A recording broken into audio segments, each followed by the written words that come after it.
Hello, we are beginning today this exercise of a negotiation simulation.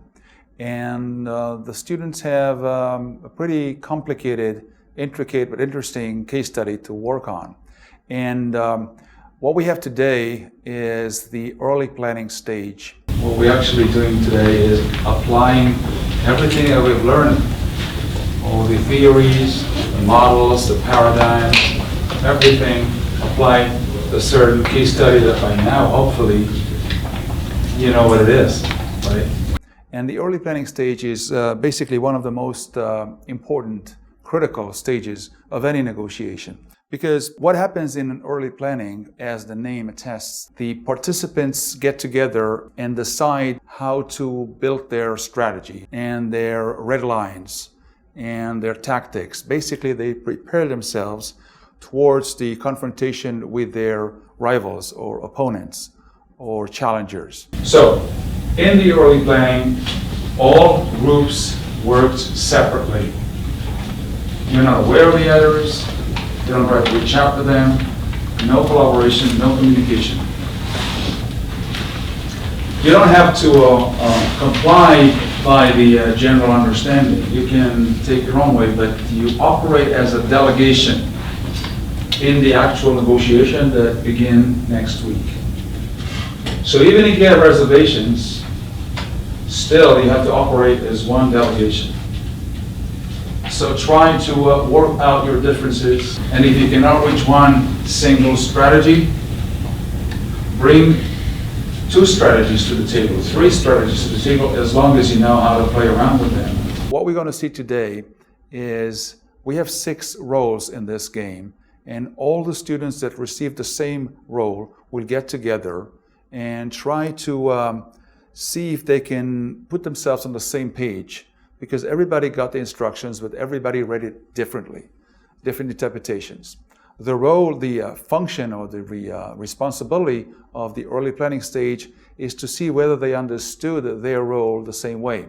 So it's a kind of a mutual fertilization process whereby they try to agree, all of them, on one single strategy for themselves. To sum it up, in the early planning, what is needed is to reach some kind of an agreement among the various participants of the same role, in our case, 4 that were assigned the same role, to agree on a strategy, to agree on the goals, to agree on the priorities or preferences of their goals, and then on the ways, the means, the tactics to accomplish their goals. This is what we're going to see today. Some of the groups will have a more efficient, more effective process of early planning. Others will lag behind, but that's the nature of negotiations. In like a quick sentence, our desired outcome is to find a sustainable project with minimal damage to the environment.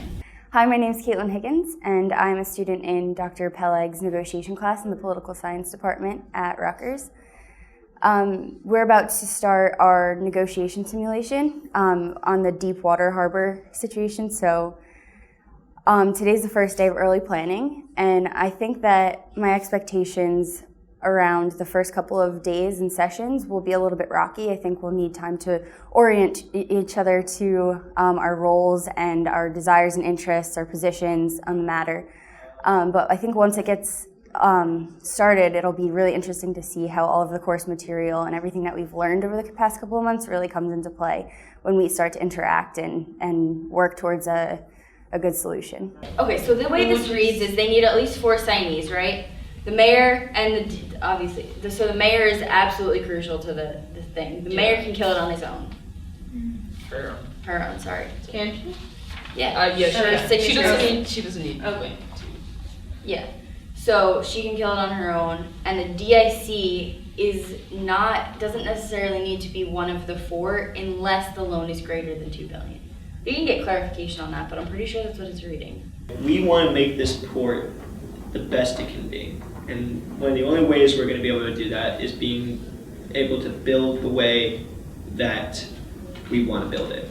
In terms of my group, I think that we are in the most contentious point. I am the part of the group that does the deep water harbor initiative, so we're the one building and creating the problem and possibly the opportunity.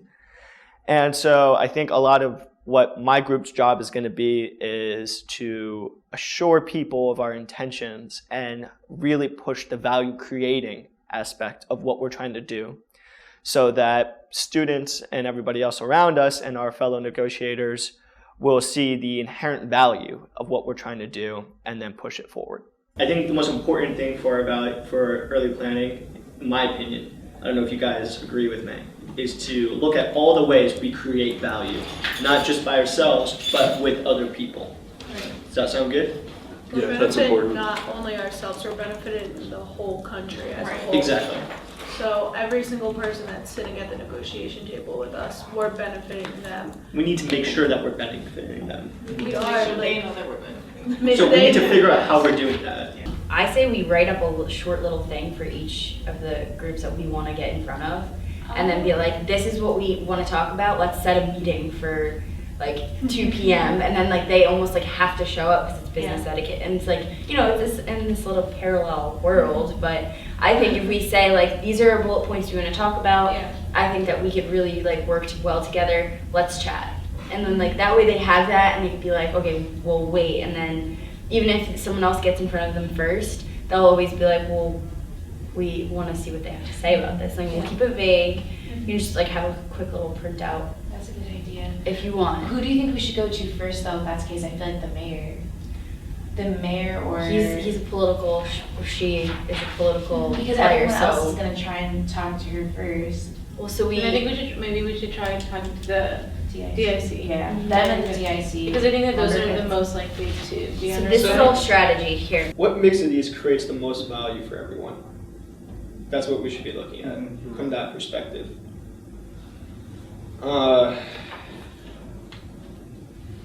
So, how can we make the most money for everyone? I mean, we could just analyze it like industry by industry. So like if we look at. But how do these industries interact? Right? So COP with the government, right? Government gives us a $3 billion loan if we do, say we have a no limitation, right? Pair those two together, they're complementary. That means we piss off ecological, piss off COP. Do we though? Like, I'm still not sure that, like, because the industrial mix is the development around the harbor, right? That doesn't necessarily mean that we'll push development to other ports. So we gotta look at the way we frame this. But if we can't have the oil there, they're gonna build at the other ports and stuff. Maybe The not. we said we're gonna make billions and trillions of dollars off this port. That's the main argument for why we're building this port. Why are we building this port? It's gonna bring in so much revenue. It's gonna create so many jobs. And if we're taking away the heavy industry, we're taking away from that billions of dollars we said we were gonna raise to begin with. Our biggest challenge will be working with the DWI. Yeah. And then I think it gets easier from then, there down. And also possibly the coalition of other ports might be a little wedge blocked just because they might be against the harbor being constructed. And I know it doesn't explicitly say this anywhere, but I think that, and I'm sure that he would love that we're doing this, is like just pulling stuff out of nowhere, but, you know, making it reasonable. I think that because it's a harbor and they have so much invested in the harbor and like all the resources around it, they'd be interested in protecting it. Yeah. I mean, generally a harbor like involves a lot of fishing and that kind of thing. It's just a whole industry hub. Yeah. So there's tons of stuff. And then also Yeah. with the labor union, for the ecological impact, when I was reading in the secret instructions, the partial restoration and then significant repair, wouldn't there need to be, like, wouldn't people have to do those jobs to like clean up the harbor anyway? So that could be some incentive for them to be on our side too. That either way they could still be creating jobs. That's true, that's a bargaining chip. So I think it's probably safe to assume that the Environmental League is not for profit. We can't offer to give them anything. Money doesn't matter to them. We can't, none of these, let me put this clear right now. None of these entities, these players, are going to be bought off. They need to have sustainable solutions. I think what we need to say is like, listen, we care too. This is our earth. Like, to like, we care as well, and we're doing our part because we're following the legality of it. We're following the laws that are set to like help the environment. We're gonna follow all the laws, and that is us doing our part. It's the government's job to save the environment. So if you want to save the environment, go push for stricter laws. Don't be pushing for us to do something about it. But we're doing our part because we're following the laws. We need to like remind them of that we are helping the environment. We are the wrong people. yeah, like we're doing our part. We're like following the laws. So.